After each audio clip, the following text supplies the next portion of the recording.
throughout this movie, it's directly like taken from those movies, like Escape from New York, Mad Max Beyond Thunderdome. There's a couple other ones I'm not thinking of. So he mainly based it on the Mad Max series of movies, the Escape from New York, Excalibur, and the Warriors, among others. Yes. So I like, for me, her character, the main character, she is basically Lady Snake Plissken.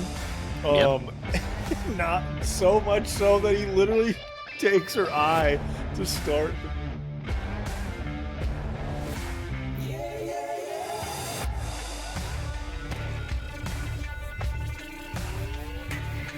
Throw it out the window. Welcome back to the Movie Dads Podcast. We're your hosts, Howie. I'm Kyle. That is Kyle. Kyle, we're back. Episode number 72, Movie Dads Podcast. I can't believe you haven't seen it. The 2008 science fiction action film, Doomsday, which I had never seen I couldn't believe that. Till today. I watched it today. Had you heard of it? Yeah, because we talked about it. There was an episode we did like back in the summer where you talked about it, and I was like, yeah, I know, I've heard of it, but I've never seen it. And so it's an interesting movie. It is very interesting. Lots to talk about because there's a lot going on in that movie. So, it'll be fun talking about that. But if you're watching us on YouTube, please click that like and subscribe. Make sure you click the bell so you get notifications on when new episodes come out, which is on Wednesday mornings. If you're not watching us on YouTube, you can also find us on many podcast networks such as Spotify, Apple, Audible, iHeartRadio, among many others. You can also see some of our short clips and videos on social media at Movie Dads Pod on Instagram, Facebook, and TikTok. But we're movie dads. We've got movie kids. Kids went back to school after winter break, so not a ton going on. Des started basketball again this week. So first practice was last night. First game is this Saturday. So just getting into that. He did get a new pair of Currys, Steph Currys for Christmas. So he's had those sitting in the shoebox, like he hadn't worn them yet until last night. So those are his basketball shoes. He's going to wear them for basketball, and then when basketball's over, then they'll just be his regular shoes. So, Reagan spent winter break like binge watching TV shows. So she's right now on season 5 of The Office. So I've been kind of like, it's funny. So I've been kind of like watching it with her, and I'm like, oh my gosh, there's so many things that, I haven't watched in years. So good. Like the roast of Michael Scott she was watching tonight while I was doing other stuff. And he's, when he does the jokes, he comes back the next day with the note cards, and he's like, Kevin, I didn't know whether to write a fat joke or an idiot joke. Boom, roasted. And she looks at me and she goes, is that why you always say boom, roasted? And I go, yes, that is actually where I got that from. So awesome. There's a lot of things that, you take away from like shows like The Office that are just hilarious. That's what she said. Like everybody says that, at some point. That show is so good.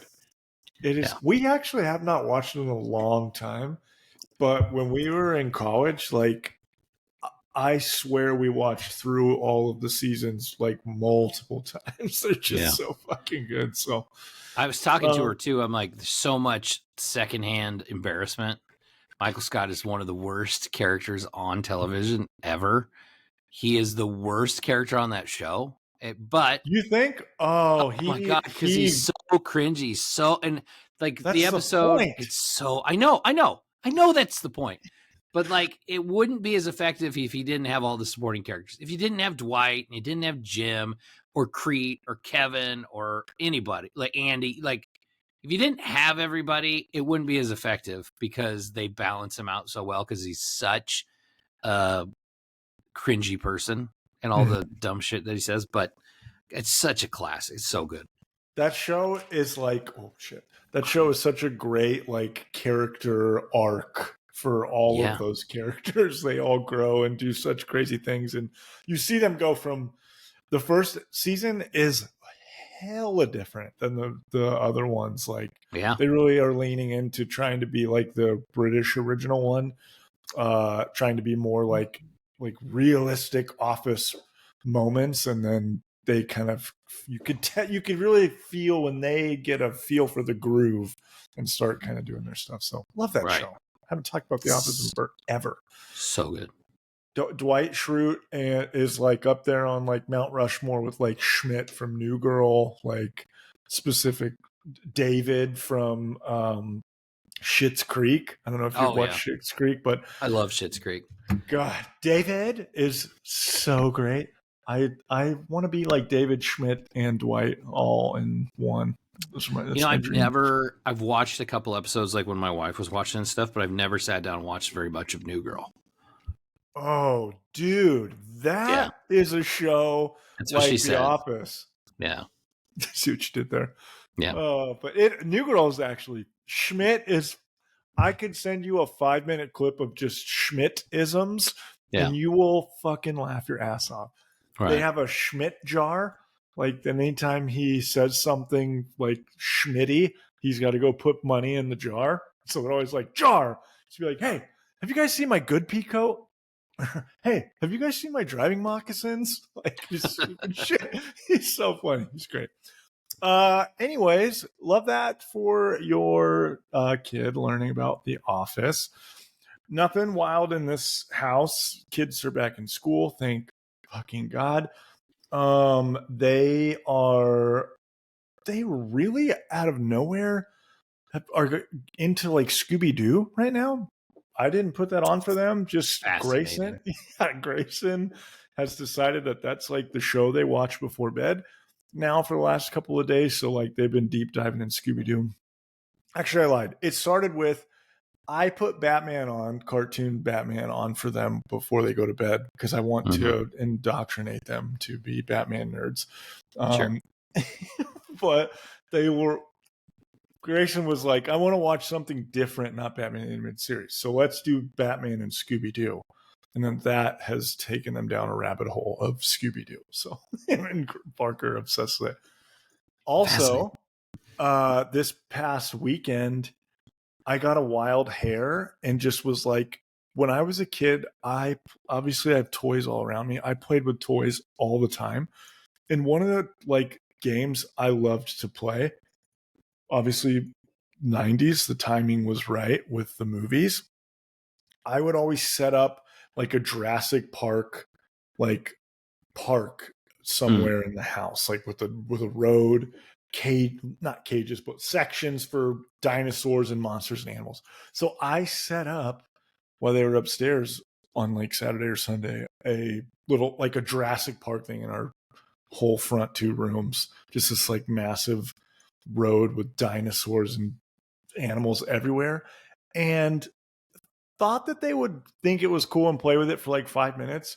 It became their entire world for the entire weekend. That's like awesome. Would not let me take it down the night of, because I was like, all right, this is a huge mess when you take it down. They're like, no. They turned it from Jurassic Park into a giant army base with a Jurassic Park on one side and a zoo on the other.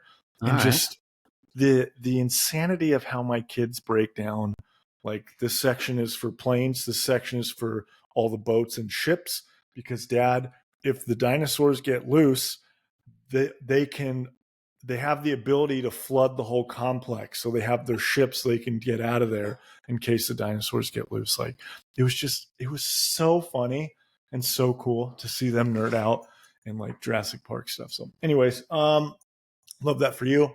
Love that for me.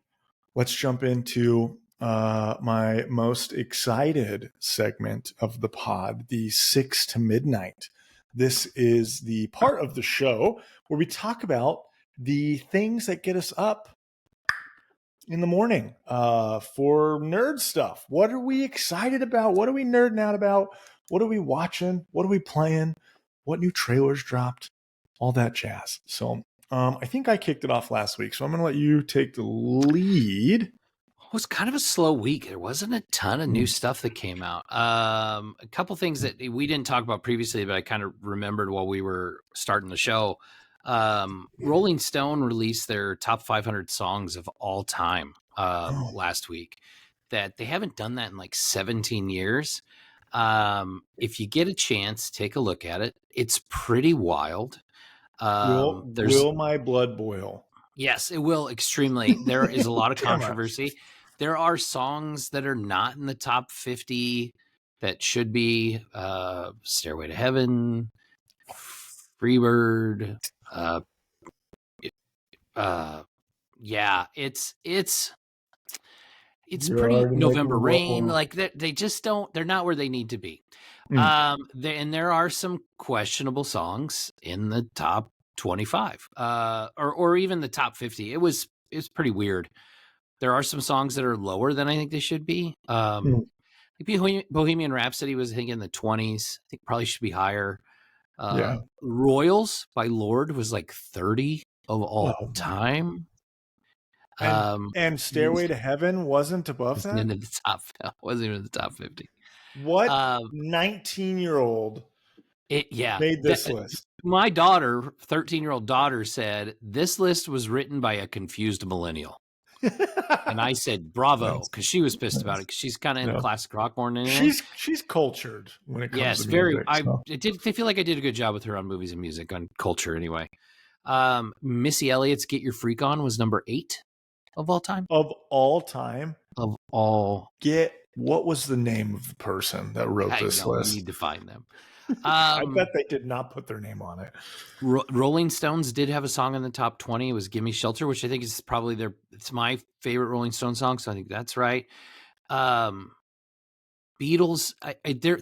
they had a couple songs in the top 10, but it wasn't Yesterday. It wasn't like Yellow Submarine. It was some odd choices. Anyway, if you get a chance to look at the Gasolina was in the top 50. Gasolina was in the top 50. Anyway, happening to our world. It's pretty messed up. And then they also did their top 50 video games of all time, which you and I kind of text a little bit about that list. Odd choices in there as well. I think it had Breath of the Wild, number 1 of all time. Oh, by the way, the music list, Respect by Aretha Franklin, was number 1 of all time. I don't have a problem with that. I wouldn't pick it. I think it should be high, but I don't know if it's number 1. What would you put as the number 1 song of all time? Freebird. Love that. That's what I would put. I think I would go with that too. The complexity of the song, the guitar solo, everybody knows it. I think that's probably number 1. That was our family band growing up. So that's right. I remember saying that. So I love that from you. I'm more of a simple man kind of guy when it comes to Skinner all the time. But Freebird generally, universally, could be and should be their number 1 song. I don't think of this maybe as the number 1 song of all time, but if someone were to ask me what's the most epic song ever, or just feels like it just matters, I would say Iris from the Goo Goo Dolls. As weird as that is, but there's something about that song that just feels like the culmination of perfection and emotion. So there you go. Anyways, but I would put Skinner above that, obvi. But anyways, yeah, love that. That was not what I thought you were going to talk about. The video game list. I just touch on it real quick. They had Breath of the Wild. Legend of Zelda: Breath of the Wild was number 1, and I know you had issues with that.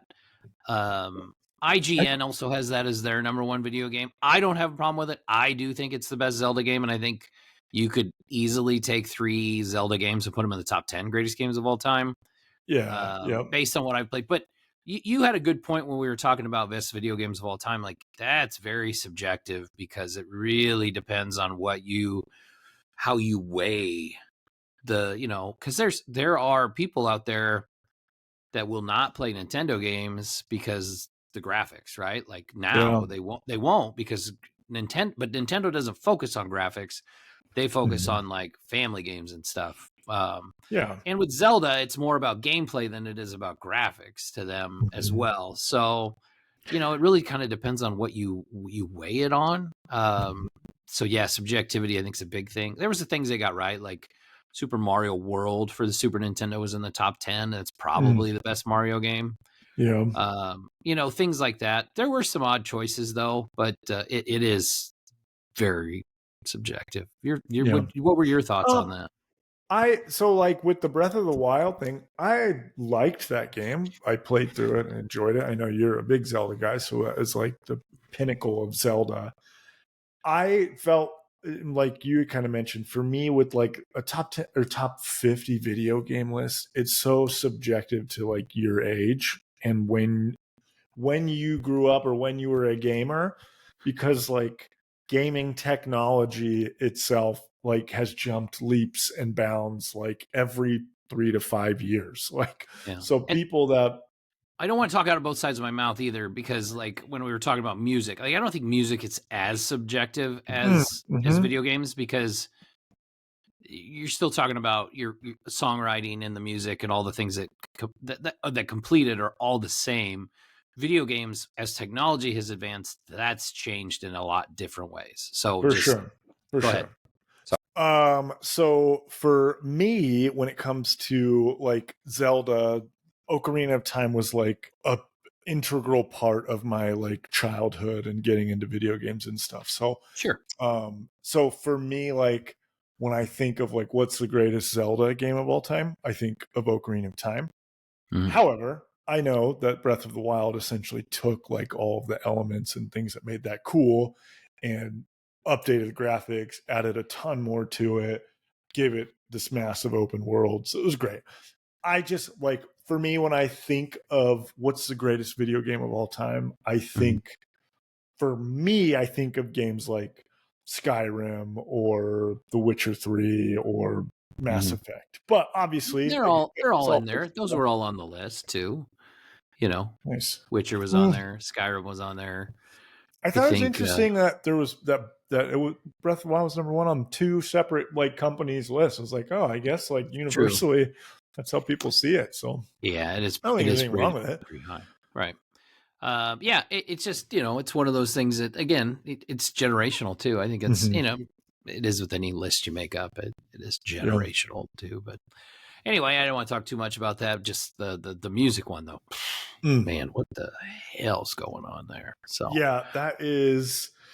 It just makes me want to say like youths. What's wrong with the right. youths of our world? Um. We. Oh, go Oh, for it. Go for I it. was just gonna Go say for the it. next thing, and I know you talked about this too, but I actually had written this down, so I thought we could both kind of talk about it. But is two guys that buy comic books on the regular. A memo was sent out to comic book sellers today from Diamond Comic Distributors, who, as far as I know, are the biggest comic distributor in the country. And I think, Canada and whatnot. I know they do international too. So they're filing for bankruptcy, and they're going to sell off most of their assets. Yeah. Which, like I said, that just came out today, and that was a memo sent to comic book sellers that I don't know if there was. I'm sure the news got out, but wasn't big. But yeah, it's interesting because in the last several months they've been really bad about delivering comic books on time. Mm-hmm. A lot of delivery issues, supply issues, lots of different things with that. And Diamond seemed to be most of the problems, because some of the other comic shops that I've been to didn't have as many of the distribution problems that the one serviced by Diamond had. But yeah, it Yeah. really is the biggest. It really makes you wonder what that means for the comic book format going forward. Yeah. It was such a like random. I have like a comic book nerd. Obviously, you are too. We talk about buying them all the time on here. Really, with like 10 years ago, I was in like a hardcore go buy like every week, and then started having kids and just Mm-hmm. wasn't buying weekly. But I don't know why, but maybe it's just because we talk about it so much, but like the last 6 or 7 months, we've been going pretty consistently, like Yeah. weekly. Wednesdays is typically when new comics drop or a new Mm-hmm. issue of, not necessarily of every series, but Wednesdays are new comic days. So Right. generally, comic books or like comic book shops are pretty good at actually having them there on Wednesdays when they're supposed to release. So it was interesting now that I'm like back into going and buying, that all of a sudden like they weren't there. You text me and it was like, hey, the shipment isn't in yet, or talk to the guy and they're like 2 weeks behind on their shipment in December. Which I did kind of a little bit of a deep dive just to see kind of like what the hell is going on. Like what is, so there are basically, Diamond was like had like a monopoly on the game of distributing comics for essentially all, especially the major comic book like DC, Marvel, Image, that type of thing, those types of companies. When the pandemic happened, there was like a month or two that they had to stop business, and that essentially stopped comics from, new comics were not released for like 2 or 3 months, which had like not happened in a really long time. Because of that, there were two other companies that popped up, which was like, or one company that was already a company but jumped in to now do comics, which is like Penguin Random House, I think is. Penguin Random House. So out of the comic shops in Omaha, Legends, Legends Comics and Coffee, they're serviced by Random House, because I've talked to the gal that owns it before, and because when they were having all the issues with Diamond, she was like, "Oh, I'm so glad that we're getting our stuff through Random House because it's not near as behind as all the other comic shops are," which was obviously helping their business.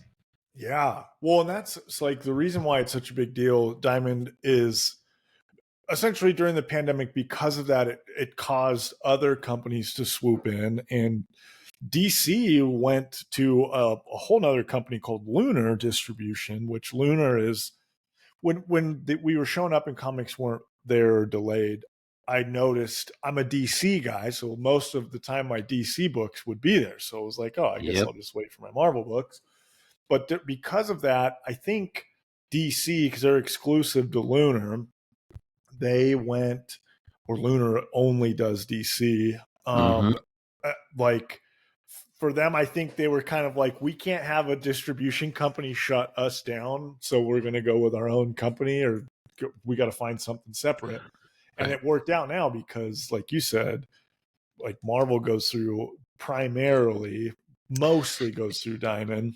Yeah, I think it seems like Marvel does, Dark Horse does, I think Image even does. So like, obviously DC and Marvel are the big two, right? But then you start getting into the indie comics, and you've got Image and Dark Horse are probably the next ones down. And if they're all coming from Diamond, it's an issue. Yeah. Well, and the other thing that they are pretty big in, there's like something games is one of the businesses, but it's like essentially like major distribution for like figures and like collectibles and shit. So there's a good chance that some of that will be delayed or whatnot. But like you said, it's, from everything I was seeing online, like this could be a very like monumental change in like the comic book world for the foreseeable future. Things like this have happened in comic book. There's ups and downs and changes of how kind of operations go, but it was just interesting to see like, man, what the hell is going on with all these delays for like the last 2 or 3 months, and then like, oh, now they're filing for like Chapter 11 bankruptcy. So yeah, we'll see how it goes. Bit of a bummer. I wonder, like, I would love to be a fly on the wall of some of those comic companies, of like what they're talking about in this situation. Like, what's Marvel Comics talking about? Like, what the hell are we gonna, like, what, we need to move out of these guys, we need to move somewhere on our own, create our own thing. Like, what does that look like? Well, I think you're getting to a crossroads too when things like this happen. When we think about like the last 10 years of physical media versus digital and what's all happened there, like you were talking about Wednesday we know is comic book day. That's the day. Man, I remember when Tuesday was like movie day. Like we used to go to like Walmart or Target like Tuesday morning, because that was when the new movies came out. And CDs, they all came out on Tuesdays. So you were like going in, and like the new, whatever summer movie that was big in the theaters is now, it's 3 months later. I can watch it at home finally. We didn't. It's all digital now for the most part. And that's, you hate. I don't want to even think that that's the route. that it's interesting with comics because like back in like 2013 or 14 when I was like hardcore going weekly, staying up with series when DC did the rebirth, I was like, I gotta Yep. get every single series, every episode or every issue. um at that point, like if I missed an issue or I couldn't go somewhere to pick it up, I would get it digitally because I wanted to keep up with the story. But now, like when I went back to look through my comics, I could see the moments when I'm like looking at what I have of like, oh, this is when I didn't pick up the Yeah. issues because I'm missing 3 in the middle. And there's something about comic books that like you have to like it's you like having the physical part. So Yes. it'll be interesting to see Especially how with that the goes. collector's side of it, for Yeah. sure. Because when I got that Hulk 180, and remember when I brought it over to your house, and I was like so excited, and it was like this is the first Wolverine ever. Like we're looking at it, Dude, like it's that never moment, that's it.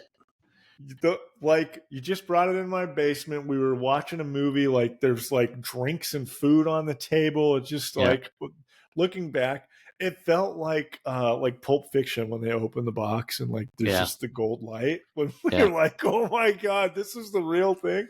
yeah. That's fucking awesome. Um, yeah, that was such a weird, interesting. I am interested to see how this goes. My heart palpitations went down a little bit when I realized like DC will still be releasing their books because of Lunar. So I was like, oh, Right. well, I'll at least get my Batman fix. So, Yeah. last, I know we talked a lot about some of the stuff that we didn't even plan on talking about. Just Right. real quick, there was a new trailer that dropped today for um, a Robert De Niro in a movie called The Alto Knights. There's a trailer that just dropped, but it's a mob movie.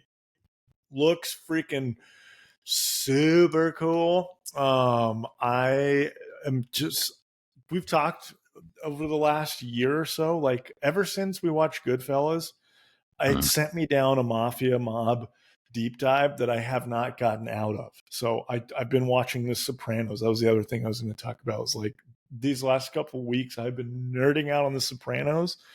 So seeing this trailer for the Alto Knights, I think looks freaking awesome.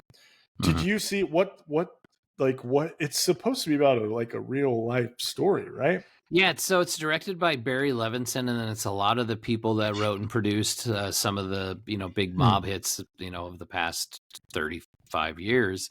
But it's I don't know exactly who the characters are, but Robert De Niro's playing dual roles in the movie. But it's basically about like the fall of the American mafia, and Hmm.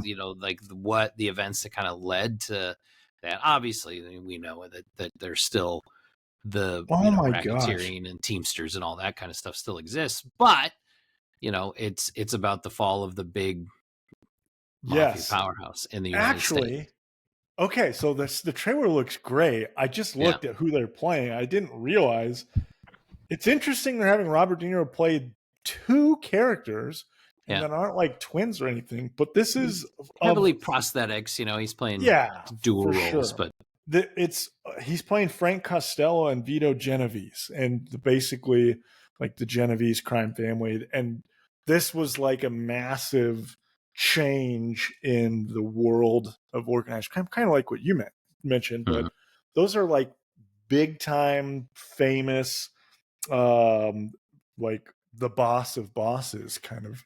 So, which obviously Robert De Niro and people think of mafia movies, like he's the number right. one guy you think of. You So think it's like, you think of Joe Pesci, right? Like you think of those two guys.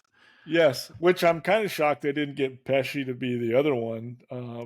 But I guess you're like, okay, we need the two biggest crime bosses or mafia bosses or La Cosa Nostra, as it's called.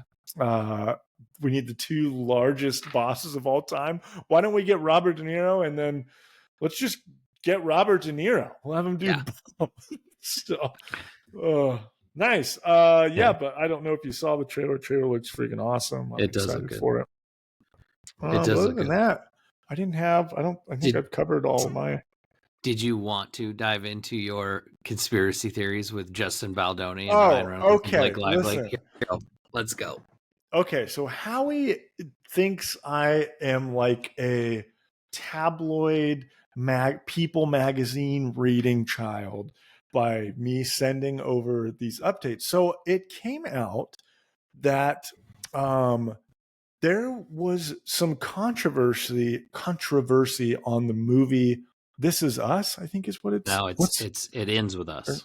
It ends with us. So it's Blake Lively and Justin Baldoni, or however you say his last name.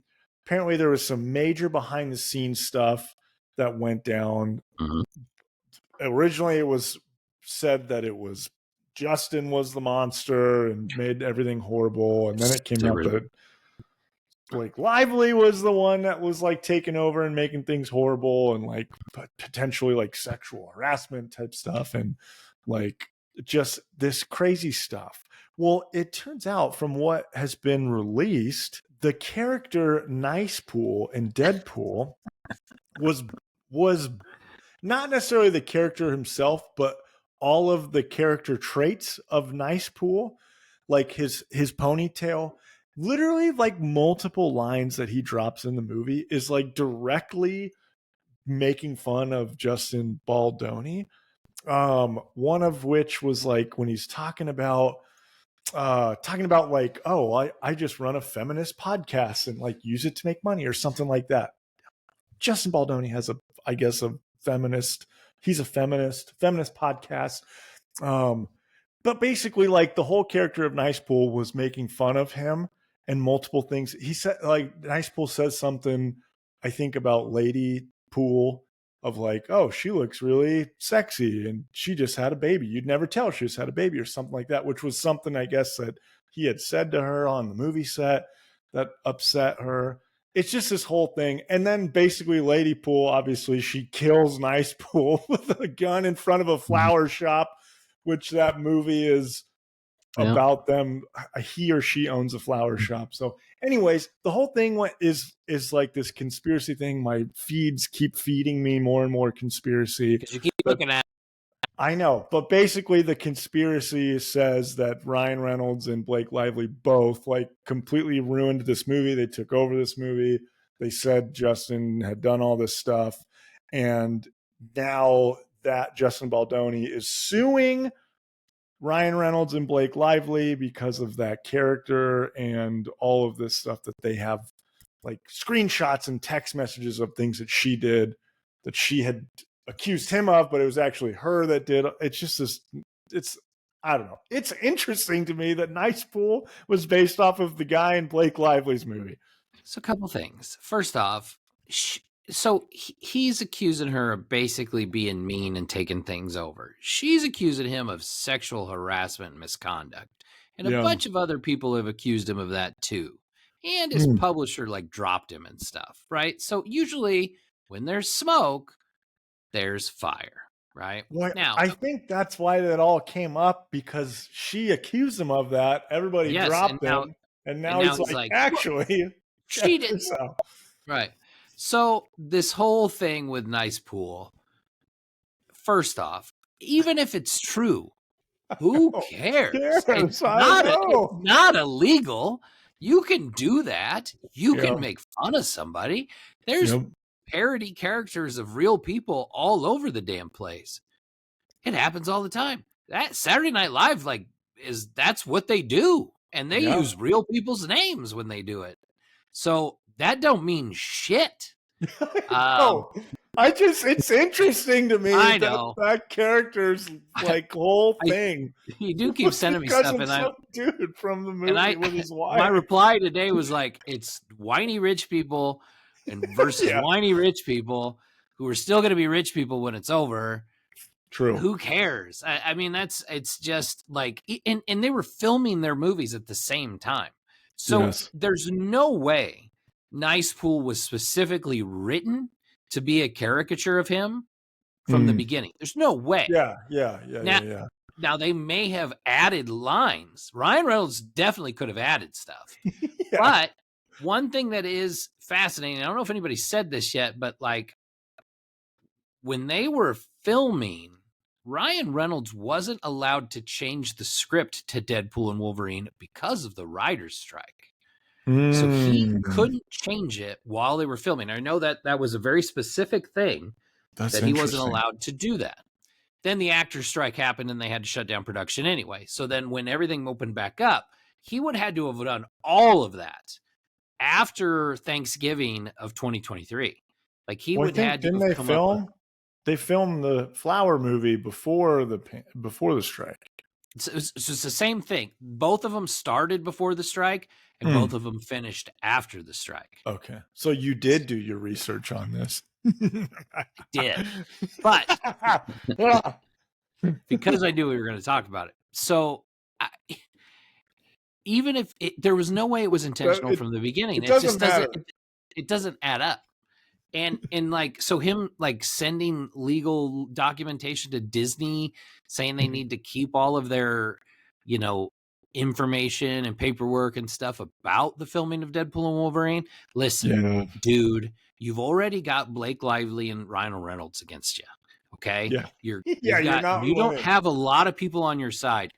Don't go after the mouse. Because he will bury your family. When I saw that headline of that, he was, I read it wrong, or I think so. They had it posted as like Baldoni sends like he's suing Disney and Blake and Ryan Reynolds. My immediate thought was like, wait, what? You're sending anything to like the most like powerful company in the world with any thoughts of like your lawyer can beat them?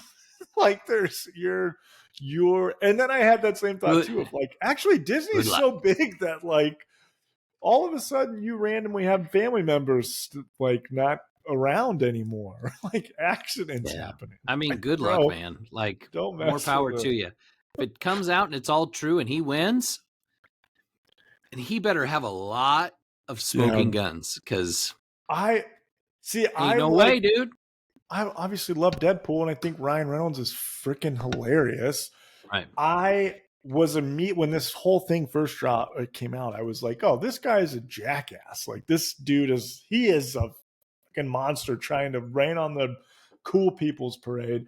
And then more info, and I've just been back and forth of like, ooh, who is in the wrong here? I think his like reasoning of why he's going all in on this is because whenever she initially dropped that info, there was like 14 major outlets that like buried him, and I think he's trying to save his career so that he's not buried forever is what he's doing. I mean, I know he's suing a countersuit basically because they're already suing him, so I know it's a countersuit, but like this whole like they made a character that made fun of me, like fuck off, man, fuck off. That's stupid. I think the argument is like this thing they did is like career hurting, or I don't know. Is that even a thing? I don't fucking know, but they're fucking doing it. Everything they already did was pretty bad. So the lawyer went on like Good Morning America or something. No, he was on Megyn Kelly, man. Fox News is the only one that would even talk to the guy. He was dropping. He had the balls the size of Stan's dad in South Park. The way he was like, "We're gonna bury them" or something like that was the words he used. So, anyways, it's fascinating. Let's wrap it up. We talked about this way too long, but that takes us into our I can't believe you haven't seen it. Me. Movie of the week, the 2008 science fiction action film Doomsday. Doomsday was directed and written by Neil Marshall. Cast includes Rona Mitra as Major Eden Sinclair, Bob Hoskins as Bill Nelson, David O'Hara as Michael Canaris, Malcolm McDowell as Marcus Kane, among others. This is one of those movies where it's like, oh, I've seen that guy. He was in that thing, but I don't know that dude's name. The whole movie. Most of the movie was that. I mean, obviously, I think everybody knows who Bob Hoskins is. Everybody knows who Malcolm McDowell is because that guy doesn't turn down a script. But like everybody else, what's her name? Rona Mitra. When she is when I saw her, it was like, she is the one that you're like, oh, I know I've seen you in something. And I mentioned last week, I'm like, if a you bunch of liked stuff. Underworld Rise of the Lycans, like you Yep. would like this. And I was like, oh yeah, that's because she's the She's in it. actress that plays the main person in that movie too. She is easy on the eyes. She's a very, very pretty woman. She is a superstar lead role. I will say that as well. The movie was made on a £17 million budget. I saw that from the island, which everything I read said it was like $20 to $22 million US, and which is about what it made in the box office. So it was a flop. It did not do well. So I'd never seen this movie, so I watched it for the first time, like I said today. I like Neil Marshall. I've seen a lot of his other work. I kind of told you that. This is a Neil Marshall movie. I didn't know that. Why have I never seen this? Because I've seen like his first movie, Dog Soldiers. I'm a big fan of The Descent. I think it's an awesome horror movie. I like both of them, Descent and Descent 2. The first one's obviously better, but I didn't even know there was a second one. Yeah, it takes place like as soon as the first one ends. Same director? Yeah, same guy. Yeah. Wow. He did two? It's pretty good. Yeah, The Descent is about like this group of friends that they go do, and they do all these crazy things, right? They bungee jump or they do all this shit. So they're going to go into this cave, and one of them basically decides we're going to go into these caves that have never been charted. And there's like 100,000 Nosferatus in the cave, basically. So these like cave creature humanoid things that are very violent, and it's graphic and violent and gory. And so there's two different endings to that movie. There's the ending where she thinks she escapes, and then there's the ending where she doesn't, right? And she's just hallucinating and she's about to die. So they did make a second one where she does escape. And then so then the second one is like she wakes up in the hospital, and the police want to know what all happened to all of her friends, and they make her go back in the cave to show them. Is what the second one is. So it's basically same shit, except now she's like, we're gonna die. We're gonna die. Right. Yeah. So that's what the second one is. But so they're both pretty cool. So this movie is like right off the bat, it's a global pandemic that happens in 2008. It's not global. I'm sorry. It's isolated to the United Kingdom, Scotland mainly. It's called the Reaper virus. So this virus has basically it's lethal. Anybody who contracts it dies. They're telling all these people, stay in your homes. We'll come get you, yada, yada, yada. But they can't stop the spread of it. And all these people are, it's very violent. The military's shooting innocents, and basically what the UK decides to do, we're going to build a giant wall around Scotland, like a 30-foot metal wall, so these people can't get out, and we'll guard it, and we'll kill anybody who tries to escape. That's how we're going to contain the virus. Yeah.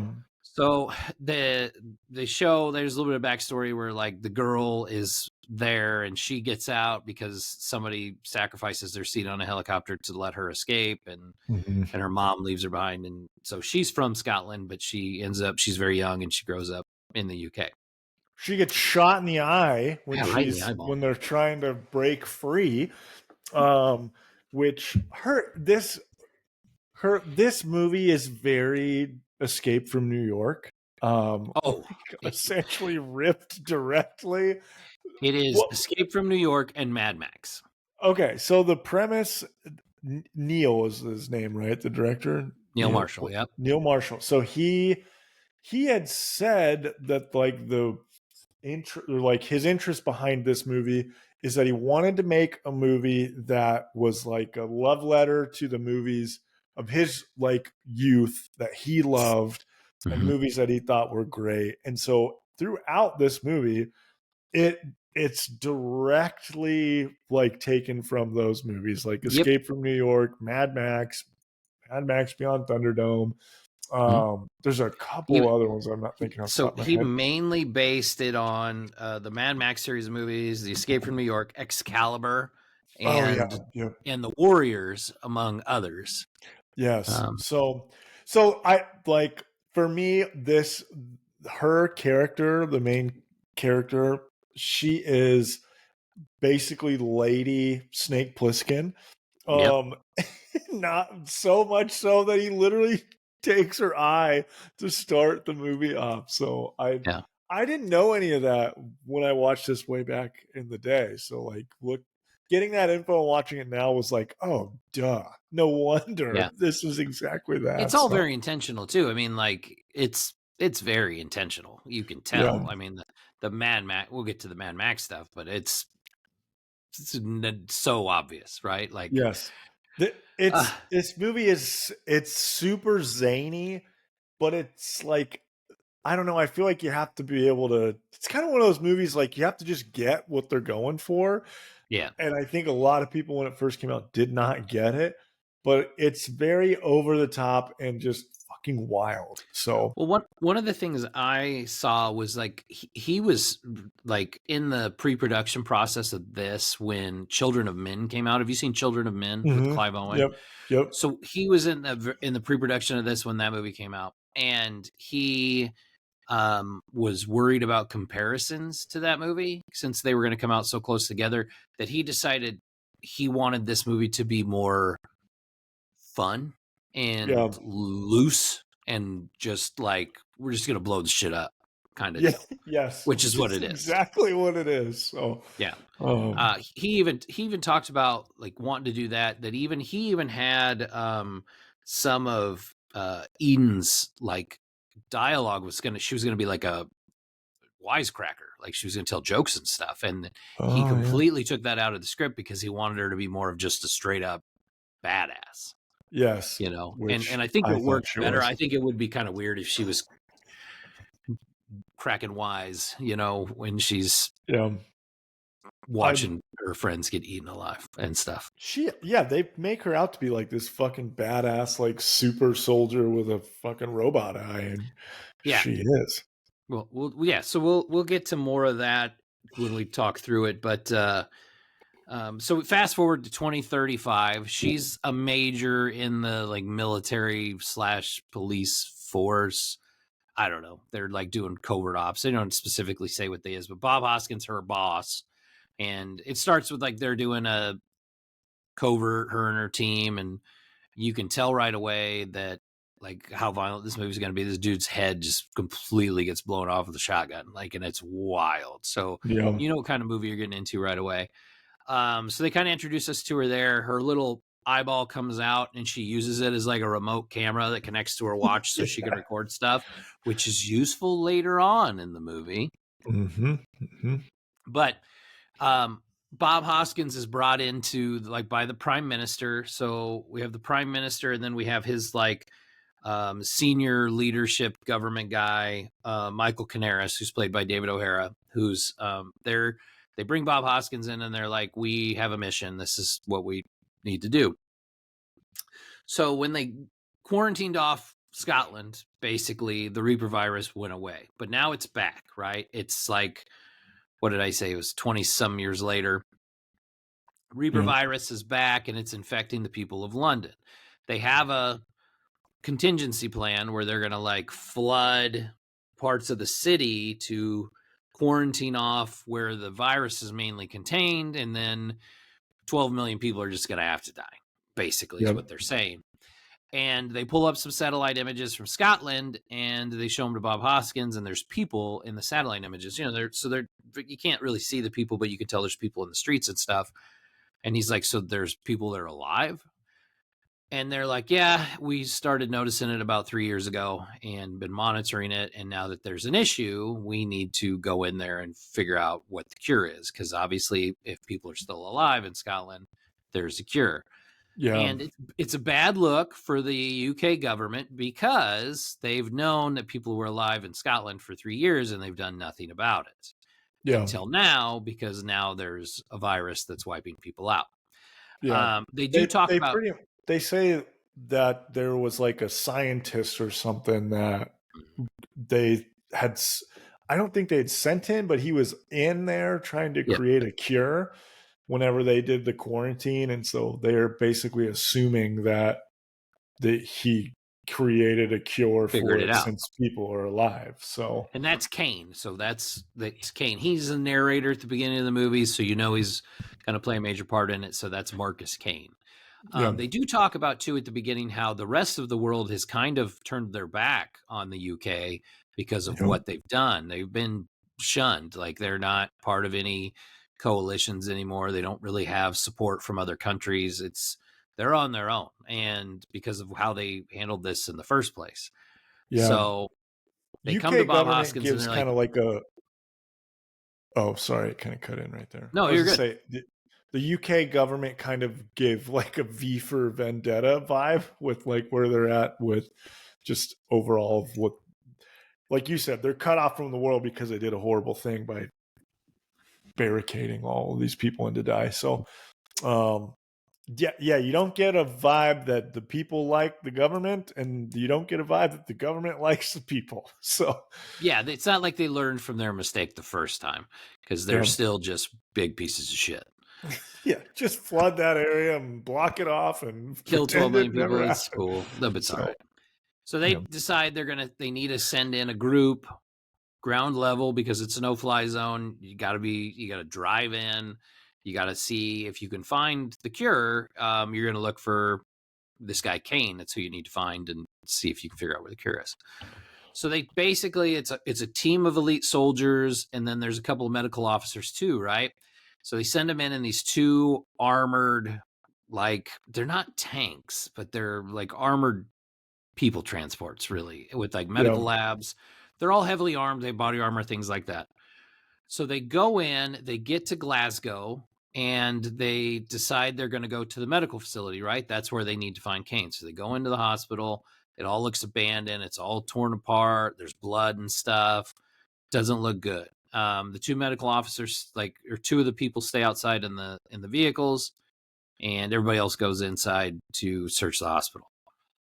Well, one of the people out in the van notices that there's a girl out there. She doesn't look very good. He's going to go out and get her. And they're like, no, don't do it. Don't fall for it. And he goes out. She passes out. He brings her inside. He puts her in the little quarantine thing. He sanitizes everything because she's unconscious. Meanwhile, inside, these people are all attacked by like marauders, right? mm-hmm. And they're like, and these are where the Mad Max part. These all people look like they're straight out of the Road Warrior or Beyond Yeah, Thunderdome. Like they yeah, are wearing like shoulder pads, and they got like spikes coming out of them, and they all got punk rock mohawks, and mm-hmm. they all look dirty and crazy, and they're coming at them with baseball bats with nails sticking out of them, and anything they can. They don't care that these people all have highly heavy powered assault rifles, and they're just getting mowed down. They're all just keep charging at them.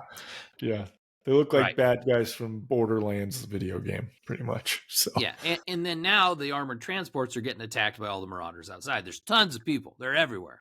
Don't know where they all were until they drove in, but they're all there now. They're on the rooftops throwing like Molotov cocktails. They're all over the damn place. Meanwhile, this girl wakes up. She cuts out of her thing, and she slides the dude's throat, and he blows up the transport by throwing a grenade at her, right? Because he knows he's dying anyway. Blows up the whole transport. The other transport gal drives down into the parking garage, and it's kind of a cool scene. They get in the elevator of the hospital, and they shoot the cable holding the elevator up, so it just free falls. But they have like a foam grenade that like fills the elevator up with like foam, and so then they get out of that, and then they're fighting their way out. They get to the transport. One thing I didn't understand, they got these armored transports, but the windows are made of really thin glass because this dude like punches right through it yeah. and gets to the gal driving it, and then she gets shot with a arrow. It's there's a couple scenes like that where it's like, I don't know if they set you up for very much success with that. So most of them die right off the bat. So most of them get whacked right away. So yeah, most of them die. So the main gal Eden gets captured, and then is it two others that get captured, and then two guys escape. So I think it's three of them get captured and two of them escape, right? So she's captured. The marauders have got them all surrounded. They're beating the crap out of some of them. The two soldiers escape, and they say, we're saving her for Saul, and then they knock her out. So then she wakes up like in a cell, and there's like Billy Idol, Saul, who's Yeah. got She's in like pink fluffy handcuffs, like bedroom handcuffs. So and that's where is it Viper, the gal Viper with the dude, tattoos all over her face? Viper was the character that when I saw the trailer, she was one I was like, this looks badass. She Yeah. is basically like female Rufio from Hook. And Essentially, she's she's got on the cover tattoos of the all over her movie, like face. she's on like the DVD cover of it Yes. too. Like I that's had who's on it. I don't know what like indie store I had bought a t-shirt, but I had a t-shirt that had her on it Oh that no shit! I just thought was so badass because so random. it is hella random. But she is like this tattooed, like she's got fucking swords. Like she's very much Saul's right hand man and lover, but also seems like she's like the head muscle for all of them. So right. Yes, she's a badass. Anyway, so she's, they knock her out, they take her in, she's chained up with the pink fluffy hand.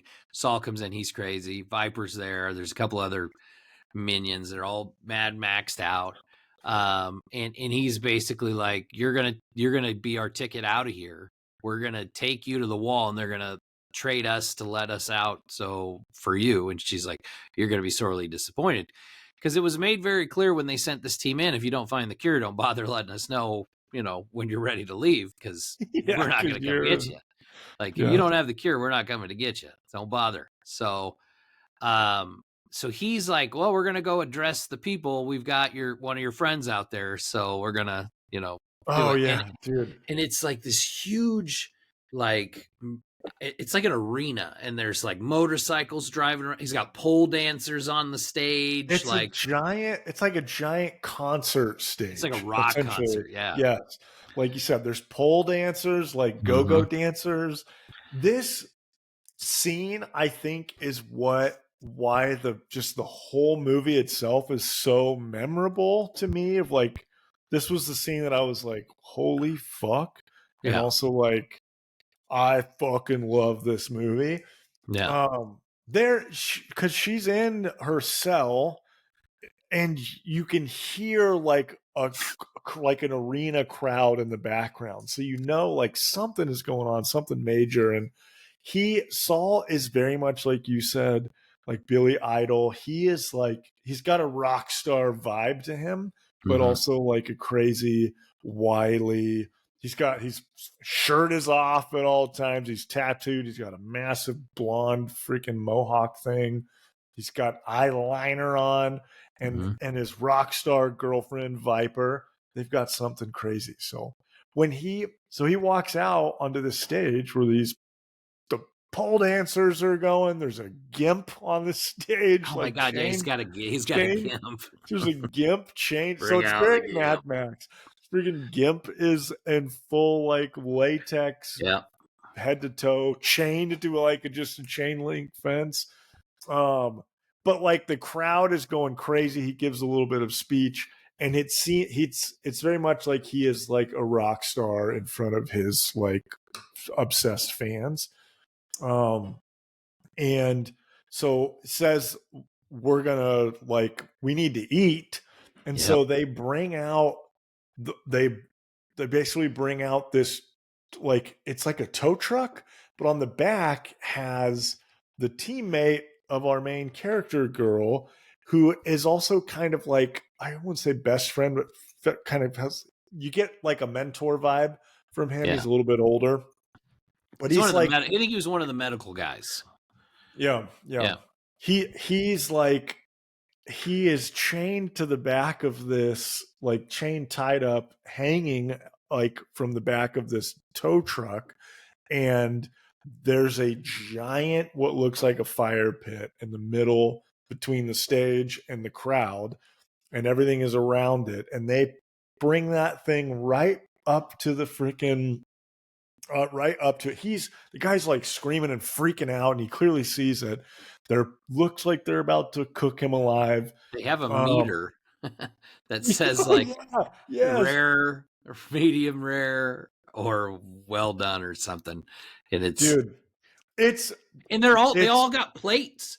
They're all holding Okay. up like plates and Yes. shit. So when Saul basically says like bring him out, the crowd goes crazy. So like the crowd is freaking out. They're driving this dude over this fire pit. It's like he's throwing t-shirts out to the crowd, but him and his lackeys they're frisbeeing paper plates out into the Yeah. crowd. So you're like, oh no, paper Oh no. plates. What is Oh, going on? they won't show this. That is exactly what I thought as well. And I actually was going to text you like, make sure you get the unrated version because there's an I unrated did. version and there's not. So shit, they pull up. They lower him right over the top of this freaking giant bonfire, and Viper keeps sticking her tongue out with her tattoos, and she's laughing at him, and she lights a box of matches and drops it into this thing, and freaking bonfire goes up, and the camera just watches. You watch this dude Cook. burn alive. It is so uncomfortable and so scarringly memorable. And you're watching that and you're like, oh my God, that's so graphic watching this dude burn alive. Like it's almost like the gal at the end of Silent Hill. You're like, oh, Yes. it's so unsettling watching somebody cook alive. But wait, there's more. Yes, it is super uncomfortable because they don't shy away from showing you this dude freaking screaming and cooking. And then the crowd makes their way around him as he turns into this charred hunk of meat. And there's like a butcher guy who came out on the truck, like with a butcher knife. It's like the guy at the old country buffet slicing the prime rib. Yeah, it literally is. And he freaking slices just a hunk and throws it on one of their paper plates, and they start eating. And then as they do that, the whole crowd just starts ripping. It was so gross. Handfuls of dude. So just ripping gross. it up. It's nasty. It's gross. Yeah, so that's when it sets in that this group of marauders is a group of cannibals that are punk rock Mad Max cannibals. So that scene was so gruesome. Yeah. And so it's uncomfortable because obviously you're watching something terrible happen while crowds are going wild like they just won the Super Bowl. It's so uncomfortable. So continue. Yeah. Fun fact about that scene, as I said before, some of his influences, Neil Marshall's influences for this movie, The Warriors was among them. If you look in the crowd during one of that scene, you can actually see a member of the Baseball Furies in that crowd. Oh, cool. I didn't see that. I thought, nice. It was a cool little nod. So, that's in there. Back to Eden, who's chained up. She picks a lock on her handcuffs. One of the guys comes back with a plate and he throws it in and he's like, try some of your friend, and it's this greasy looking slab of meat and you're just like, oh, that's just nasty. And she ends up grabbing the guy. He's got a piercing from his ear to I think to his nose and his lip, and she grabs it and she starts ripping it and she goes, unlock the door slowly. And so he lets her out and she rips it out, right? Yeah. And then she breaks the dude's neck and she gets his weapon, whatever it is. I think it's like a baton or something. And meanwhile, there's another guard who's sitting in the corner and he's messing with her watch. He's got her watch. Mm-hmm. And he's messing with it. And he gets to the camera setting and he just sees the back of his head. And he turns and she clubs him and kills him. And so she's trying to escape because she knows that her team members are nearby, the guys that escaped. Mm-hmm. And there's another prisoner. There's a gal that's a prisoner in there. And she's like, let me escape and, take me with you because otherwise they're going to kill me. And she's like, I don't think you could help me. There's nothing that you could do for me. And she's like, I can basically take you to where you need to go. I can take you to Kane, essentially. So this gal's in her cage. She's trying to let her out. And Viper shows up. This was the thing I didn't get. Viper's on the poster for the movie. She's on the case for the DVD. She's on your T-shirt locked in a closet somewhere. She shows up. Her and Eden fight. And Eden fucking smokes her, cuts her head off. Cuts her head off. This gal was in the movie for 10 minutes. Yes, that was I was gonna say my biggest gripe with this movie is the coolest character that they created for it. They like unveil Killed her her and effect. make you think she's gonna be badass. She's in the trailer, Yeah. she's in everything, and they kill her immediately. And they kill her pretty crazily, like the way she lops her head Well, off. yeah, Like, she's like Eden kind of gets her up against the other gal's like her cell door, and she oh yeah, grabs she's her holding hair her and holds her hair. there. Yeah. Yeah, and then she cuts her arm off. She cuts her hand off, and then she cuts her head off. So yeah, Yes. it's pretty Which wild. So go Which ahead. we end up seeing later. She does make an appearance in the movie later on. You are right. She does. But anyway, so they escape. They find the other guys. And the gal's like, I will take you to I'll take you to Kane. We've got to go this way into the Highlands or whatever. And so they go and there's like a bunker. And this bunker has like crates of stuff. It's this huge bunker, crates of stuff, and it's all stuff from like before the virus, right? You're jumping. That's after the castle. So Oh, they're running. I thought they no, they go through the bunker to get to the castle. And then No, they have that's to how come. they get out of the castle. Well, I thought they went through it first. They didn't know what it was. And then they get to the forest and then they They, come they, back the same way. they run and they like jump on the train, right? Yeah, they get on the train. But then I thought When they're but the running train from doesn't take them Saul to the originally, castle. it takes them out into the forest where they end up finding a knight who takes them to the castle. I swear they showed up at the bunker first. The bunker is how they leave the Right. They have to, they go back through it on the way out. Right. Are you sure? We watched the same movie. Dude, I watched this movie like 3 hours ago. I swear to God. Talk us through it. Talk us through it then. Anyway, All I know is so that they end up in the woods. They end up in the woods. Yeah. And it's like there's a guy and she's like, well, so it turns out this gal's actually Kane's daughter, right? Yeah. And Saul's her brother. Yeah. So when they're on the train, so when they run to the train, it's kind of a cool part. So they break free, they get out, she kills Viper, she gets the other people, she meets up with the two that are who never got caught. And they now have this girl who says she knows where Kane is. And there's a little bit of Callie's her name. Callie is the daughter of Kane, which you find out. There's a little bit of like a foot race scene where they're trying to get to this basically train platform to jump onto a train, which you kind of like, wait, how do they have a train that works? Yeah. But like Saul and his people are like, Saul has now recognized that his love of his life was murdered. And so he is like on a blood rampage. And it's kind of like your senses are heightened in this little chase as they're trying to get away, because you're like, oh shit, they're going to catch them. They're not going to make it. And they jump on the train and get out of there just in time. But when they're on the train heading out to the Highlands is when she shares with them, like, I know where he is because like he's my father. Like he's going to kill me the second we get there because he's my father. And actually Saul. So then you find out Saul is her brother, who is the son of Cain. So pretty much find out Cain is like this ruler. He's the head honcho of all of this quarantine Scotland. Yeah. With his son is basically the ruler of this band of rebels that broke free from that little that are in Glasgow. Like they're in the city. Yes. Yeah. Which I'll let they're you at take war. it. They're at war with each other. Yes.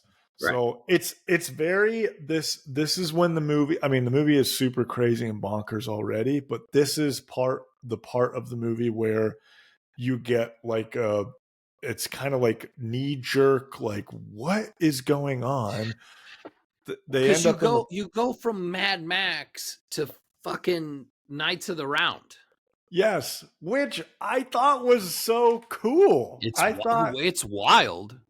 Which they talk about. This was kind of one of the reasons why they wanted Scotland to be the setting, even though they filmed most of this movie in South Africa. Mm-hmm. They did a couple of scenes actually in Scotland, but they did South Africa because it was way cheaper, and the closest setting to the places they wanted to be, like Highlands wise, that looked similar. But they wanted to do Scotland because it has castles and things. And he wanted to do he wanted this to be like a post-apocalyptic world where you can see Mad Max groups, but then you can also see people who have been cut off from civilization that go back to living like they're in medieval times. Yeah, medieval times. So they're in the forest and they've, like you said, they've got high-powered rifles. She's got a freaking robot eye that connects to her watch, and then a fucking knight on a horse shows up, and you're like, what the fuck? Then there's more of them, and you're like, what is going on? Yes. So then they take them to this castle, a literal castle, where they meet. Well, they are prisoners, but they meet the king, which you find out the king is Kane. He's the scientist that they've been looking for. And you basically get the big reveal where they are saying, like, this is why we're here.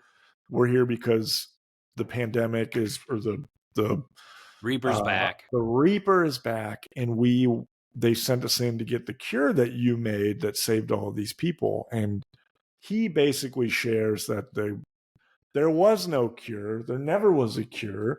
These people were just the ones whose blood was immune to the virus. So basically, very, very like Darwinism, like survival of the fittest, like those. Like, if you wouldn't have locked us all behind this wall, like the sick would have died off and everybody else would have been fine.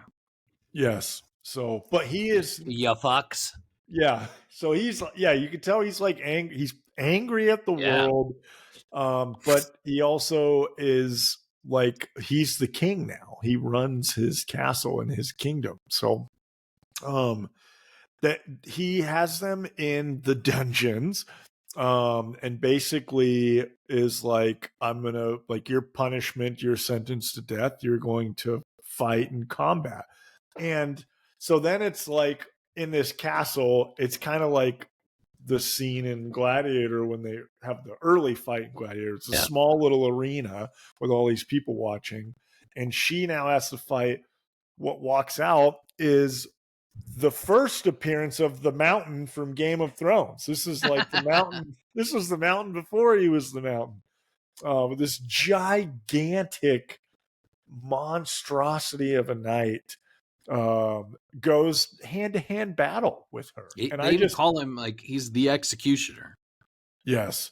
And his armor is actually pretty dope. Yeah. Again, I think a lot of people when they were watching this movie were kind of like, what the hell is going on? Like, weren't we just like at a rock concert where people were eating people, like, and using machine guns, and now she's in modern combat gear fighting a knight? Like, what the fuck is going on? For me, this was like a big part of the movie that I was like, oh, this is freaking awesome. Yeah. This is where we're getting that Excalibur kind of nerd side. So anyways, I'll let you take it from there. Well, so she's fighting this. She's unarmed, no armor. She's got to figure this stuff out. He's got multiple weapons. Like, he's got a morning star and he has a spear, and like but he's slow because he's this giant man in a suit of armor, right? And she's Eden Sinclair, so she's whatever. She's a lichen, or she's a vampire, whatever. And so they're fighting. Meanwhile, the other guys break out of their cell, like we figured they would. And so they're kicking everybody's ass and getting weapons and stuff and grenades and to try and escape. And she's fighting this dude. And I had some problems with the fight scene because she's very agile and she's very good at fighting, and she's fighting the dude back, but she's really not good at situational awareness because she turns her back on the guy multiple times, right? And she climbs up the wall, and then one of the guards like swings at her and she flips him over. And then when he lands, she gets his weapon, which is it's like a hammer with a spike on the end, like a big one. Mm-hmm. And then of course the executioner like swings his morning star or mace or whatever and crushes the dude's skull. And Yeah. so she knocks him down, and she's like standing over him, and he goes to get up, and he stands up, and she swings like just in time, and basically kills him. Like Kane thinks that he's got her, and she kills the guy, and then of course he's like, kill all the prisoners, kill the other guys and kill her. Meanwhile, now explosions are happening because the other guys are blowing shit up, and they all escape with Callie, and this is where they go through the wood. They're getting chased, right? Everybody's chasing them, right? And this is where they go through the woods, and now they're at the bunker. They go into the bunker. Yep. I swear they were already in it once, but now they go into the bunker. So there's this bunker. They go through this door, and it goes down into these stairs, and they like wedge the door shut. And there's all these cases. There's like a manifest on the wall, and they're trying to find stuff they need. So she's like looking for a phone so she can call to get them out of there, because they're going to take Callie with them, because Callie's immune, so they can build like an antivirus with Callie, right? They can cure the Reaper. And they are looking for a vehicle, and they want something fast, and she finds like a Bentley, like in this big box, which brand is dope. New Bentley. Yeah. And fun fact about the Bentley. Do you know the fun facts about the Bentley? Well, they wanted to do an Aston Martin because of James Bond, but Aston Martin doesn't do product placement. I knew that. And so they bought three. Yeah, like they bought and they're $150,000 a piece. They bought three of these cars for this movie. That's so crazy. Yeah. So they didn't borrow them. They knew they were going to blow them up and shit. So they bought three of them.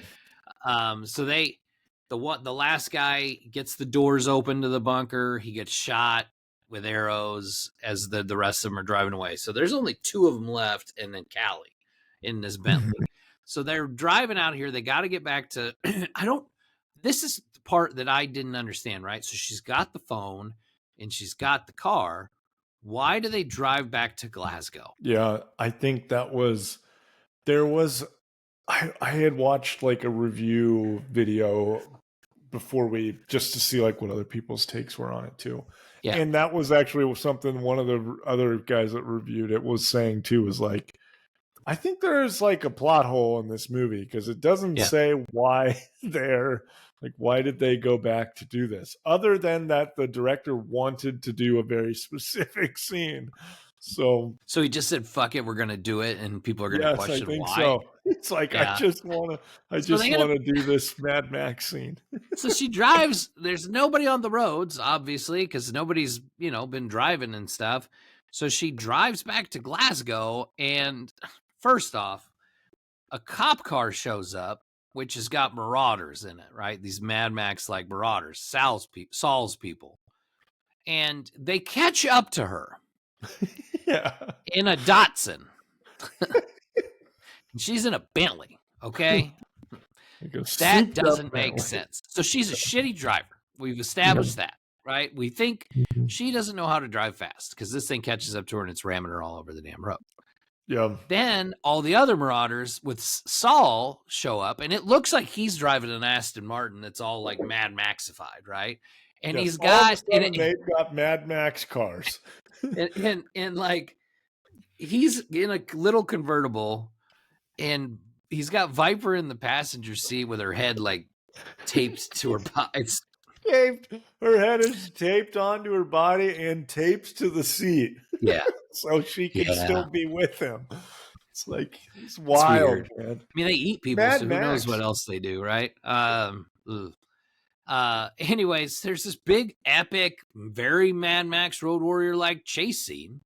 Yeah. And again, she's doing all this maneuvering and like drifting and turning the other way, and she's playing chicken with them and shit like that. But she can't drive the Bentley very fast. That's the part I have a hard time with. She should be able to outrun the bus. And it only looks fast when they're doing the the stunts with amongst each other. but not fast enough to get away. They even got a car, and the Gimp's like chained to the grill, right? Like Gimp's like chained to the front of this one. Straight. It is straight from Mad Max. Like this scene looks exactly like the scene in Fury Road, and also, which obviously that came out later, but it looks it's like directly the same. There's a fucking bus, there's little cars, and there's one car they're trying to take out. Right. But I thought it was fun. It is fun. It's super fun. It's cool. It's fun. There's people falling off the cars, getting run over by other cars. There's blood and guts everywhere. You know, Saul ends up jumping into the Bentley. There's like this fight scene in the car. He drops his gun, and then you think like he knocks Callie out. You think she's gonna wake up and shoot him, and then like Eden keeps reaching for his knife and doesn't get it, and all this other stuff, right? Like it's. You don't know, like, you know, they're fighting and you know he's going to die, but you don't know how. They ends up kicking him out of the window, right, in this fight scene. And there's this big bus that, like, blocks the road, right? There is a funny scene, too, where, like, Viper gets shot in the head by one of the other Marauders, like, shoots her in the head, and then her head's not taped anymore. And then, like, when he jumps out of the car rolls and like hits a sign and her head like rolls off. It's kind of funny, you know, just kind of a little joke scene. But he ends up falling out the side, but he climbs back up the back and he's on the roof. And they fly through this bus in the Bentley, and his head, you see his head just like fly off. Saul's head hits the camera. It literally hits the camera. Goes straight at the camera. I thought that's how Saul dies. She jumps through the middle of a bus and explosion, and his head gets decapitated. And these people are shooting like circular saws out of this bus, like at the car. It's wild. It's a wild chase scene. And so Saul's dead. They get away. She's called. And meanwhile, back in London, like the Reaper has now spread into the streets, right? So the Reaper is spread into the streets. They show like the government headquarters where this like was at the beginning, where Bob Hoskins and like Canaris are, and the Prime Minister, and they're like barricading the doors, and they're putting this like big metal barrier over them, and somebody with Reaper gets in, right? And they kill one of the security guards, and there's like a thumbprint or a hand scanner to get into the elevator, so he cuts the guard's hand off to use that. And then there's a retinal scanner, so he cuts his head off and holds his head up to get to where the Prime Minister's at.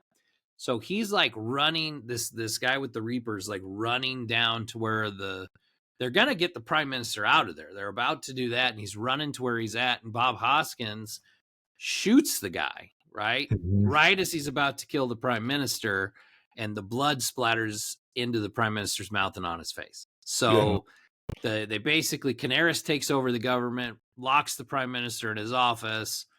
The Prime Minister kills himself like immediately because he's not going to get the virus, which is stupid because they got a cure. If you should just waited a few minutes, you know. That's a good point.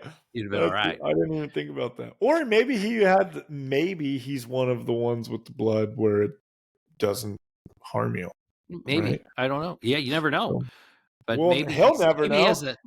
Yeah, and maybe he's got a guilty conscience, too, because of all the people that are dying in the streets. Yeah, because he was just about to flood all of them to block them off. So Canaris, which I thought this was odd, too. So Canaris is now in control of the UK government, right? And he goes to pick up Eden himself in Scotland.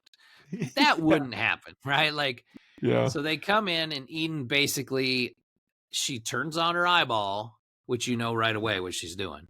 And she's like, well, you know, there was not a cure, but there's immunity. You could make an antivirus, yada, yada. And the other soldier's like, you know, we got to save some people. And Canaris, I don't remember exactly what he says, but it's something along the lines of, we'll let the virus run its course first. And, you know, that kind of thing. And she's got all this recorded, and she tells the other soldier it was just a job. And he's like, that's all this was to you? And she's like, yeah, go with him. I'm staying. Which I didn't understand why she was really staying either. It didn't make a whole ton of sense. That was the other thing that this other reviewer was talking about. It's kind of like, there was nothing in this movie that says like in her character of why she does what she does at the very end. No, it doesn't make any Essentially, sense whatsoever. You're like, what? yes. So she gives the girl over to that. Mhm. Well, she records obviously the bad dude, who I refer to him as like Mr. Agent Smith from The Matrix, is kind of the Yeah. vibe you get from him. But she is given the cure to the proper person that will actually go and make the world right again, and decides to go back to the Marauders. She takes the Well, the first thing Bentley. she does is she goes to her house, like where she grew up Oh yeah, yep, as a yep, kid, and yep. finds a picture of her mom because she's gone through life with just like a note with her mom's name on it or something. But That's a good point. We didn't she talk goes to about get a picture of her mom, and Bob Hoskins shows up. Why? I don't know. He knew where she was going to be, but that. he shows up, and she gives him the file with the video recording on it, so he can go expose the government for what they did. Yeah. But yeah, go ahead, and then you say what she does at the end. So she takes the Bentley, and you're like, where is she going? She pulls up where the Marauders are, and she has Saul's head, and pretty much is like, she doesn't say it, but it's like, I'm your new leader. So Well, she with she that, throws it at him yeah, and she says, like, throws it. time to eat or something like that, Yeah. like, We're like, wait, what? When did you? and they're all These like, people have yeah. been.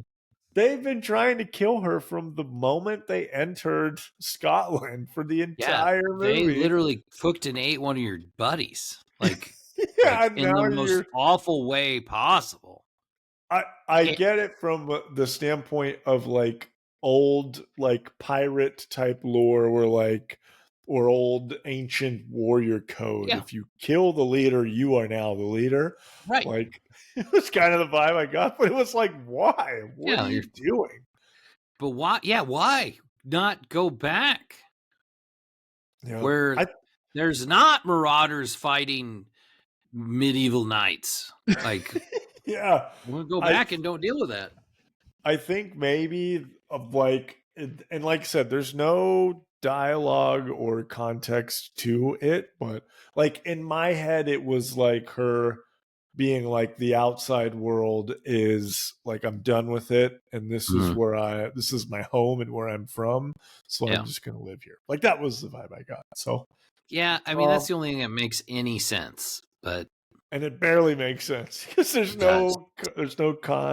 there's no like pre build up to that. There's no So there are storyline type of. major plot holes in this movie. That being one of them. Like there's several. Like don't Yeah, get me wrong, there are major plot holes.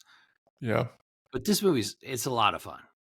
yeah, It is entertaining. I'd watch it again. Like it's a good like hyper violent, just cool sci-fi action movie. yeah. I had a lot It's of bananas. It is bananas. I had a lot of fun with it. Like again, I'd say it's pretty rewatchable. First time viewer, I was pretty hooked into it. I'm gonna give it a 7.5 because Nice, I did like it. I liked it a lot. Yeah, nice. Love that. I that's actually like a perfect score for me. Like a 7.5 is right. It's a movie that I really like. It's, for whatever reason, it's like a cult.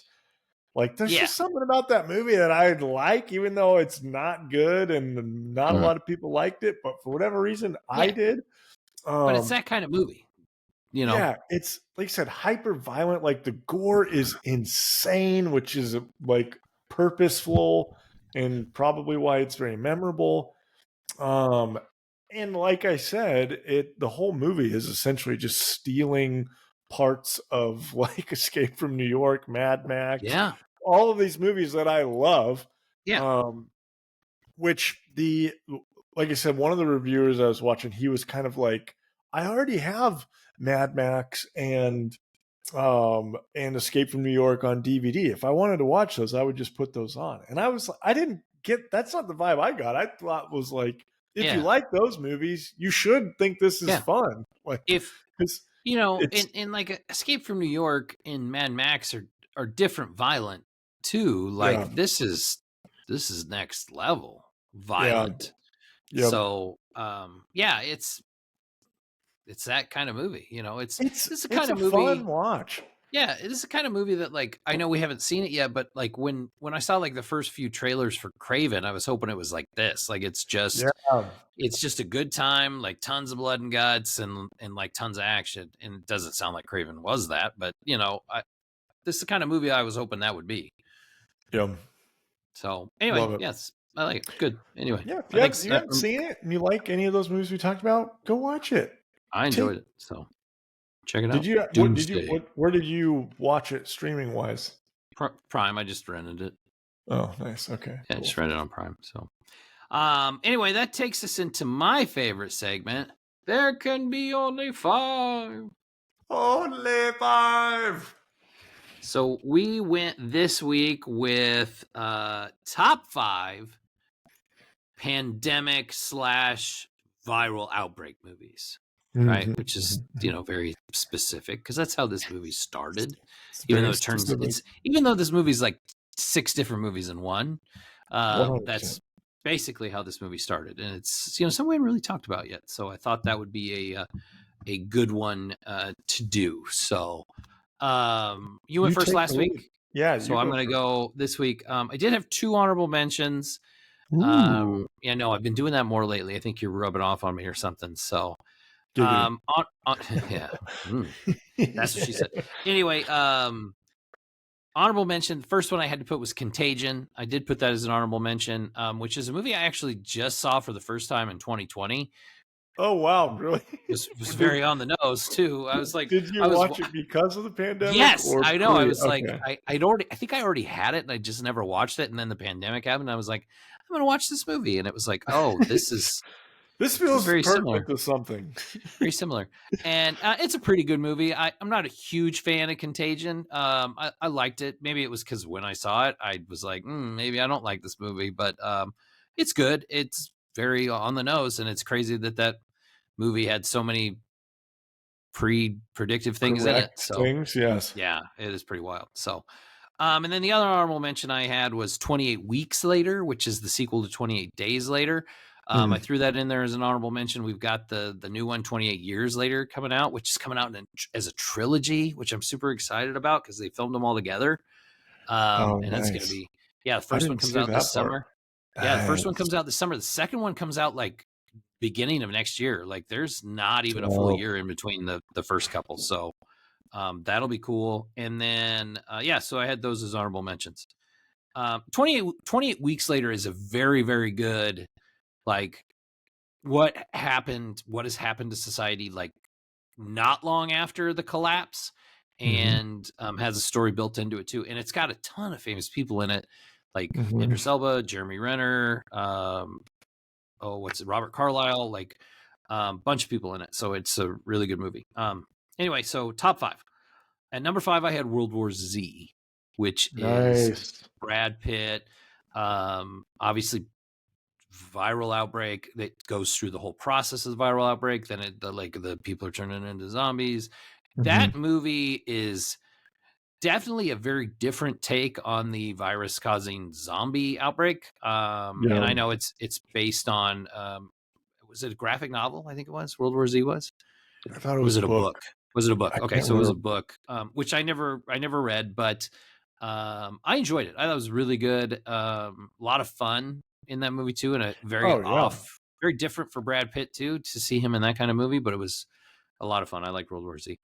Nice. At number 4, I had Wreck, which REC. Wreck. Have you ever seen Wreck? No idea. Did you ever see Quarantine? Yes, I did. Quarantine is the American remake of Wreck. Okay. Wreck is the original Spanish movie, and it's way better than Quarantine. But it's the same movie. Like it's found footage. Reporters are following the fire department in, and it turns out it's a viral outbreak in this apartment building, and like everybody's turned into like creatures, or zombies. Love it. And Wreck is awesome. If you've never seen it, high quality. It's in Spanish. It's good. Yeah, it's good. It's in Spanish. I mean, so you're reading subtitles, but it's a better movie than Quarantine is. Nice. So, okay. Yeah. All right. I love that. Okay. So I had that at number 4, and then at number 3, I had 12 Monkeys. Oh, nice. I saw. You ever see 12 Monkeys too? Yes. 12 Monkeys is a wild movie. Bruce Willis, Brad Pitt. It's older movie from like I think it's mid 90s. Very iconic movie poster. Yeah, with the monkey in the like the red circle eye and thing. and the red eye Bruce Willis face with the monkeys all around him. It's basically like Bruce Willis is sent back in time to stop a virus from happening that wipes out most of humanity. I think it's a Terry Gilliam movie, so it's really odd. Very well done. I'm pretty sure Brad Pitt was nominated for his first Oscar for that movie. And he's crazy in it. Like literally he's a nut job in that movie. Pitt got nominated for an Oscar for 12 Monkeys? Yeah. Fascinating. And anyway, it's really cool story, and then a kind of a twist ending too. But really interesting virus movie, time travel, sci-fi into it too. So interesting. Then at number 2, I had 28 Days Later, which is the original with Cillian Murphy. Oh man, what a freaking movie! Like the Danny Boyle original. That is the high bar for like virus zombie movies when it came out. Like it is. Oh yeah. It might be a masterpiece. Like it's so well done and it's so different and it's great. And it has a very similar like beginning to the very first episode of The Walking Dead. Cillian Murphy wakes up. He's in the hospital. He's alone. The streets are abandoned. And then, oh my gosh, there's all these crazy infected people that are trying to kill me. Right. Yeah. And what a movie. It's awesome. And I'm super excited for the sequels.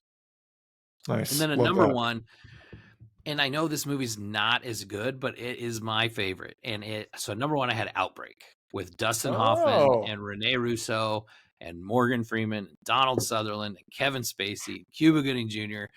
And it's like it's the Motaba virus, which is like a souped up Ebola, ends up in this like small California town. And it's like the people trying to figure out like how do we save these people's lives? How do we find out where it started? And then there's like all the like government, what are they going to do about it? Like we can't let these people out of this town. And there's like the government's going to kill everybody unless we find the cure. And I love that movie, and I know it's got some issues with it, but man, that is an awesome, awesome movie, and I will watch that movie like once a year because I really like it. So, wow, I did not know that. We have not talked about that movie as one. I love a movie that you love. That's interesting. I thought the 28 Days Later was going to be your number 1. So, no, I knew it was as soon as I picked this list, I was like, Outbreak's number 1. There's no doubt about it. Nice. That's awesome. Love that. Sweet. Love your list. Ours is different, mostly. I have 2 honorable mentions.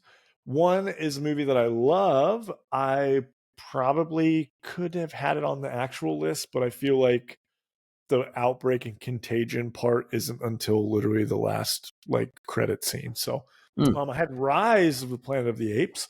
Oh, okay. Because I didn't even think of that. The end of that one with James Franco ends up becoming basically what starts the downfall of. And there's just like a brief moment where it shows like the pilot is like coughing, and then you see like things in the background are saying like the world is ending. So, anyways, Rise of the Planet of the Apes is an honorable mention, and then I had Outbreak as an honorable mention of mine. So, I didn't have it on my list, but I do like that movie. I do not watch it every year. It's been many years since I've seen it. So, but I did have that as an honorable mention. My number 5, which I thought you would hate me for, but I put 28 Days Later as my number 5. Cillian Murphy is, like you said, a rock star. That like beginning of the Walking Dead vibe is like, it's so good in that movie, and it's so creepy.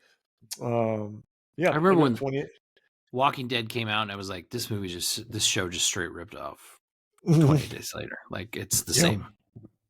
Just straight up copied. Yeah. But probably I think saw that and was like, that's a cool concept, but I would go a different direction. And then that's how the graphic novel happened. So number 4, and I didn't want to have a lot of zombie movies on here, but they kind of go hand in hand. I had Dawn of the Dead at number 4. I mean, it's more of a zombie movie than a Contagion pandemic movie, but Right. it falls under that line. And for whatever reason, that movie's fun to me. They get stuck in a mall. They're trying to Are you talking keep about the away and not original or the become. Zack Snyder version? Oh, I'm talking about Zack Snyder. I'm not talking about Okay. the original one. Okay. I wouldn't put the original one on this, even though most people think it was a much better movie. Mm-hmm. I like the Zack Snyder movie. Oh, I do too. I think it's pretty good. I want to say, like, the beginning of that movie is really cool, where the virus starts and like you see all the people wrecking their cars and like, yes, pretty wild. yes. It's like a serious version of the Shaun of the Dead when he's like walking down the street and shit's going on behind him. But obviously, Shaun of the Dead, it's more funny. Okay, that's my number 4. Number 3, I had Contagion. I watched this movie in theaters when it came out, and it was like a horror movie to me. Like, it was a scary movie at the thought. And at the time, I thought this would never happen or could never happen in my lifetime. But it was scary of like, what would happen if like an actual global pandemic happened? Like, what would the government do? And like, what are the tricky things that people would do? It was Matt Damon was great in it. It was like a good scary movie. Now that we've lived through a global pandemic. Fun fact: did you know that scene with Gwyneth Paltrow's head in Contagion? You know what I'm talking about? After she dies. Yeah. Did you know that's the head prop from the movie Seven that was in the box? Did not know that. That Where they is got it. fun fact. Yeah. How did you just look that up, or did you just No. see it earlier? I knew that. I'd read that somewhere sometime when they were talking about Contagion, like how they used the actual head that they had made for Seven. Obviously, they did more to it for Contagion because it was years later, but it was the original model head from That's fucking that was awesome. in the box. That is a fun fact. That's incredible. Spoiler alert, she dies in both movies. I was going to go watch that. I know. Just ruined it for all of our listeners. The ending of that movie is actually kind of cool. I like that they end up showing like how it started. Like it was just like bat shit in food or something like that, you right? mean like how it really started? Yeah. So yeah, that movie got a lot of things right. Yeah, it was just kind of wild, and how something so small could spread to the entire world. And then I've got number 2, World War Z. This Brad Pitt movie rocked. I think people maybe look back on it and think it wasn't good, but at the time when it came out, like people thought it was awesome. Like it was fun. They did a good job of making the zombies like just feel fucking like horrifying, and that like there's one point where they get down to a different country and there's a big wall and they're just like shooting these zombies as they're stacking on each other. They're using each other to create like a ladder to climb up. It was scary. And then there's a scene where they're inside like the science lab complex and they've got to like stay quiet, and then shit goes south, and it's just like wild. It's a fun movie. I have not watched that in a long time, but I really enjoyed it. So that's my number 2. And then my number 1, again, maybe I leaned heavy into the zombie movies, but I love this movie. I don't care what people say about it. I Am Legend was just a fucking awesome movie.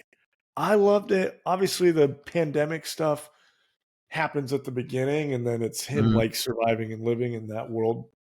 But like he was a part of the government that had something to do with it. When they show the scenes of like him and his family as shit goes down, I thought that movie was super like powerful and emotional. Like that movie made me like sad and teary-eyed at some moments.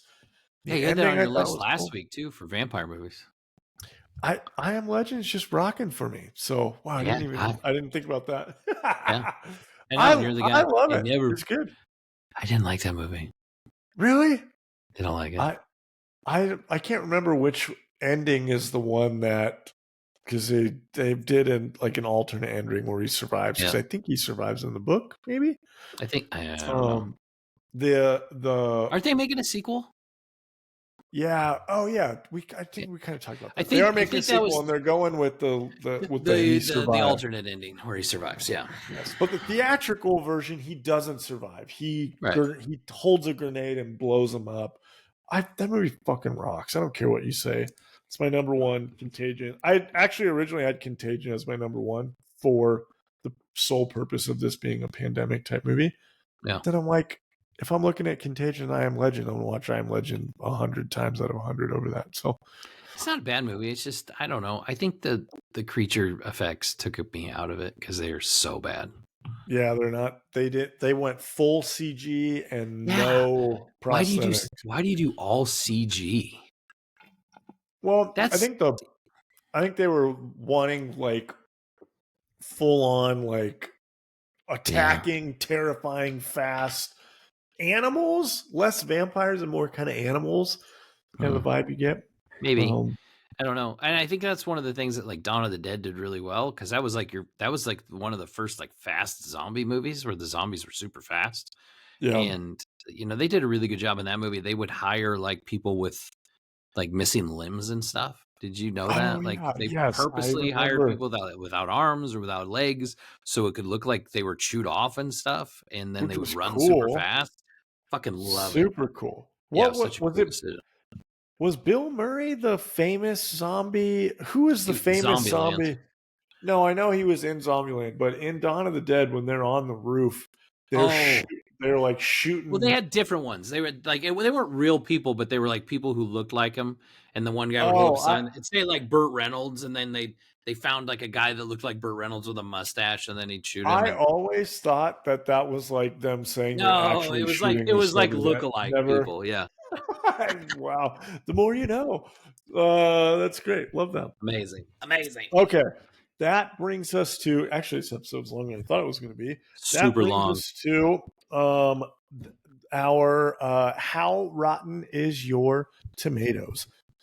This is the part of the show where one of us puts together pairs of movies, throws them at the other co-host, and basically that person has to guess which one was higher or lower on their Rotten Tomato scores, as well as what the score was. So I have got 5 pairs. Some of them are pertinent to the movies we watched. Some are other reasons, and I just went with it, and I had a ton of fun. So now, the movie we watched today, we've talked about movies that inspired it. So I thought, why don't we just put those 2 movies together? Oh, cool. So I've got 1985's Mad Max Beyond Thunderdome versus 1981's Escape from New York. I'm going to say Escape from New York's higher, because I think of the Mad Max movies, Beyond Thunderdome's kind of like the ugly stepchild of the bunch. I'm going to say Escape from New York's like a 87. I think it's pretty high. And then that's probably too high. I'm going to say 81. And then I'm going to say like Thunderdome's like a 58. Oh my God. Okay. You are right in that Escape from New York is higher at an 86%. Ooh, I should have stuck with originally said 87. Yeah, you're right there. That was close. And Mad Max Beyond Thunderdome is an 81%. Wow. Okay. So that's higher than I thought. Yes, yeah, I thought the same thing. I was shocked at that. Yeah. Okay. Now, with this next one, I talked about last week that this movie kind of reminds me, Doomsday reminds me of like the Underworld franchise, etc. And I mentioned my favorite of that movie was 2009's Underworld Rise of the Lycans, which is same star as the movie we just did an episode on. You don't have it written down, do you? Don't you look around? Don't you cheat? No, I'm actually writing down Underworld because I was coming up with episode lists and I was thinking of ideas for movies we could watch. So I'm just there we go. Underworld Rise of the Lycans from 2009. And then I thought, Lycans, why not we look at another movie from 2009 that you loved talking about last week, Twilight New Moon, with one Team Jacob. Man, Both of those movies, both of these werewolf movies from 2009 are great movies. Okay. Team Jacob all day, baby. What you got? Tell me. Did you see the second one of Twilight? No. I hope You didn't Underworld's. No, I watched the first one and I stopped. I hope Underworld's good. higher. Second one, Jacob gets all jacked. Get out of here. I hope Underworld's higher. And at a 46. Yeah, you think it was a hated movie. And New Moon's like a 38. Okay, well, you gave them way more credit. You are right in that Underworld Rise of the Lycans is higher at a 30%. Oh boy. I thought this was incorrect. I disagree with I think New Moon should be higher. It's a very memorable movie. Twilight New Moon was a 28%. So both of them were close and not good, according to critics, not according to the rest of us. Yeah. Okay. Now we're going to jump back over to our Mr. Director today, Mr. Neil Marshall. Yeah. Neil Marshall? Okay. Yeah. I've got 2002's Dog Soldiers. Dog Soldiers. That's a cool movie. Versus 2005's The Descent. I'm going to say The Descent's higher. The Descent, okay. The Descent, I'm going to say is higher. I'm pretty sure The Descent is, I think it's in the 90s. I think The Descent is a 90. And I bet Dog Soldiers is like an 86. You are correct in that The Descent is higher, which I think you're 3 for 3 so far. 3 for 3. The Descent is higher at an 87%. Okay, that's close. Which, when I saw that, I was like, what? The Descent was okay. No, that movie fucking rocks. Good. I need to go back and watch it. It always makes me think of, isn't there's another movie called Descent where they go into a cave, but they're like swimming? Or is that the same movie? I don't know what that is. There's a movie called The Descent where it's two people go deep dive, like scuba diving into a cave. I'll have to look it up. Anyways, Dog Soldiers is lower at an 82%. Oh, close. Both are. He's hitting dingers. He's doing pretty good with his movies. Well, until he made Doomsday. Doomsday's.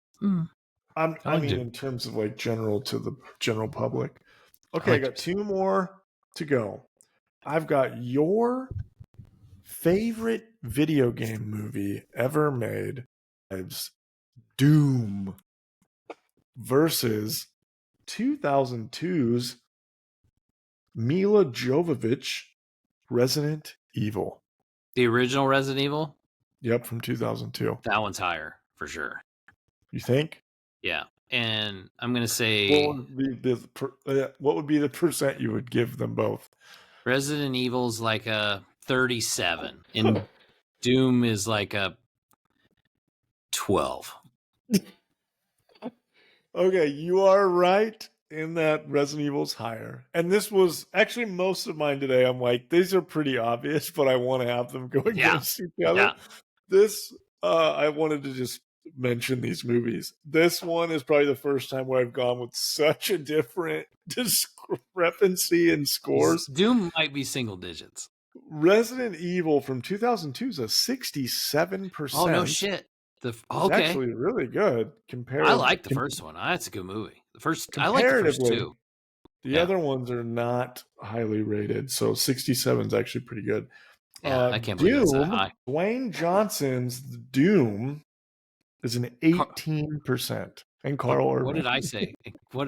You said I say 12. 16 or 12. No, you Carl said 12. Urban's Doom, you mean? Yeah, that's right. We put some respect on that movie. The movie had so much potential, and those two were in it, and they fumbled it so bad. It was so bad. I will say, bad. The first person shooter view That scene was is memorable. dope. Yes. Memorable. And obviously Carl Urban being a part of it, I think, is what keeps that in the double digits and not in the single. I might go watch that movie right now that you're talking about it. As I was going through, I was like, man, we're really in these like 2000, early 2000 era. And I thought, you know what? 2008. What a year that was. It's the year I graduated high school, by the way. Oh, that's when you bought your Doomsday t-shirt. That's actually accurate. So let's do 2008 movies that nobody talks about that I remember and look back fondly on. I've got 2008's Hayden Christensen led Jumper and 2008's Marky Mark led Max Payne. Oh, Jumper's higher for sure. Okay. What's your percentages? I think Jumper was actually pretty well regarded. I want to say it's like a 75. And Okay. I'm going to say Max Payne's like a 34. I think it's pretty bad. It was a pretty bad movie. Oh my God. We're going to have to clip that into a soundbite. So you had Jumper higher. Yeah. Max Payne is the higher rated movie. No. At a 16%. What? Hayden Christensen Jumper is a 15%. What an atrocity. Am I thinking of the wrong movie? Same movie. Jumper with Hayden Christensen with Samuel L. Jackson as the bad guy. Is it that bad? I liked it. I didn't think it was that bad. I thought we were getting sequels to it. I loved it. I thought it was fun. So I can't believe 15%. I did think that was a much better movie than Max Payne. And as someone who's played the Max Payne games, I was kind of bummed with the Max Payne movie. Sure. But have you played the Max Payne games? They're really cool and also really effed up. I think I played the first one, and that was it. There's like a crying baby scene in that game that's like horrifying. Just can't get it out of my brain. Okay, cool. You were 4 for 5. You really blew it on Jumper. You had it at 75%. The world said 15. You gotta rewatch it. Do I have a different movie in my head? Am I thinking of? When you think of Jumper, what do you think? I think you're thinking of that. Is Push the one with Chris Evans? I was like, no, that one's like a 23. That's pretty bad too. I don't know what I'm thinking of. I will actually. I should have done those paired because when I think of the movie Push or think of Jumper, I constantly am like, wait, is that Chris Evans or is that? Yeah. I know. It's like, which one is that? Which one is that with the weird superhero guy? That's before they made it. Before they became terrible movies. Good Lord. Love it. What a fun good list, though. That was fun. I like that. Jumper 1575. I'm just mad at myself. It's terrible. When you watch the episode back, you'll have to look at my face when you said 75. That part out. I'm gonna edit that part out. You're getting edited out. That's good. Anyway, no, good stuff. Just a reminder, if you're watching this on YouTube, please click the like and subscribe. Make sure you click the bell. We get notifications on when new episodes come out. If you're not watching us on YouTube, you can check us out on many podcast networks such as Spotify, Apple, Audible, iHeartRadio, among many others. You can also see some of our short clips and videos on social media at Movie.Pod on Instagram, Facebook, and TikTok. We're back next week with a new movie, episode 73, the new horror movie, Wolfman, which is getting pretty good. The reviews aren't officially out yet, but the social media chatter is. It's a pretty dang good, more thriller than straight up horror. So I'm kind of excited to see that one. January is usually it's two things. It's award movies that are getting wide releases, and it's shit. That's usually the two things that come out in January. We'll have to do like our best movies of the year list here pretty soon, right? Of Yeah, we'll 2020. do those. Usually we do those right around the first of the fiscal year, around February 1st, because we got to wait for most of these movies to come out. So that's kind of what we're waiting on. Like September 5th comes out this weekend, wide release. That's the Munich Olympic Games movie. That's a pretty big awards contender. Oh, yeah, nice. You know, so some of those haven't even hit yet. So we'll want to see those obviously I within the saw next month or recently so. they were talking about Dune, like maybe not being the front runner anymore. I don't think it is. Someone said like bet $100 you get $5,000 if that ends up winning, which tells me okay, that's not the favorite anymore. So yeah, I don't think it is, and I think really when it comes to, I think you and I talked about this at one point. I really think they needed to try and do a re-release of Dune at the end of the year. They really needed to do that to remind people, like, hey, how this good came it out was. in February, and it's probably the best movie of the year. And Yeah. Well, and I think it also, because there was some controversy, Hans Zimmer was disqualified from the award for like best movie score because he used most of the score from the first movie. Yeah, there like you have to have like 85% of the score needs to be new or something like that. So that's right. I don't know. The score to this one, it like took from the first movie and made it like 10 times better. But anyways, we're at the end of the episode. We can talk about it when we get there. Yeah. So anyway, so thanks for listening. Thanks for watching, everybody. And we'll see you next time. Bye.